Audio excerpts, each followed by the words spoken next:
ସବୁବେଳେ ନିଜ ଝିଅଙ୍କୁ ଝୁରି ହେଉଥିଲେ ହ୍ୟୁମାନ ସାଗର।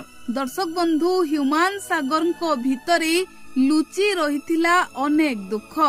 ପାରିବାରିକ ଦୁଃଖଠୁ ନେଇ ସବୁ କିଛି ଦୁଃଖ ଭିତରେ ହ୍ୟୁମାନ ସାଗର ବୁଡ଼ି ରହୁଥିଲେ। ଆଉ ଦୁନିଆକୁ ସଙ୍ଗୀତ ଦ୍ୱାରା ମନୋରଞ୍ଜନ କରୁଥିବା ହ୍ୟୁମାନ ସାଗର ନିଜ ଭିତରେ ସବୁ ଦୁଃଖକୁ ଲୁଚାଇ ରଖିଥିଲେ। ଆଉ ହ୍ୟୁମାନ ସାଗରଙ୍କ ମୃତ୍ୟୁ ପରେ କାନ୍ଦି କାନ୍ଦି ଅନୁଭବ ମହାନ୍ତି କହିଛନ୍ତି ହ୍ୟୁମାନ ତାଙ୍କ ନିଜ ଝିଅକୁ ଅନେକ ଦିନରୁ ଦେଖି ନଥିଲେ। ଦର୍ଶକ ବନ୍ଧୁ, ହ୍ୟୁମାନଙ୍କ ବାପା ଆରପୁରକୁ ଚାଲି ଯାଇଥିଲେ। ଆଉ ମାଙ୍କ ମୁହଁକୁ ଚାହିଁ ହ୍ୟୁମାନ ସାଗର ବାକି ଜୀବନ କାଟୁଥିଲେ। ଆଉ ମାଙ୍କର ହ୍ୟୁମାନ ସାଗର ଥିଲେ ଏକମାତ୍ର ସାହା ଭରସା।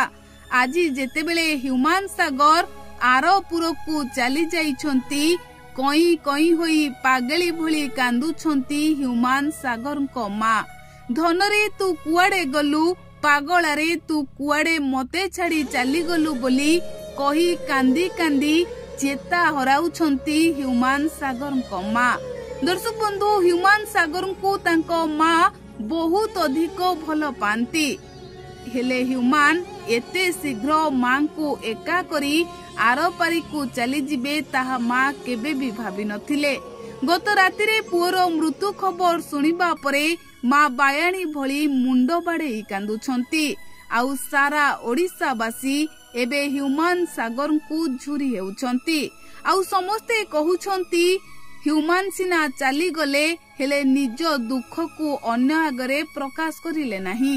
ନିଜ ଭିତରେ ଥିବା ଏତେ ଦୁଃଖକୁ ନିଜ ଭିତରେ ଲୁଚାଇ ରଖି ହ୍ୟୁମାନ ସାଗର ସବୁଦିନ ପାଇଁ ଅପେରା ରାଇଜର ପଥିକ ହୋଇଗଲେ।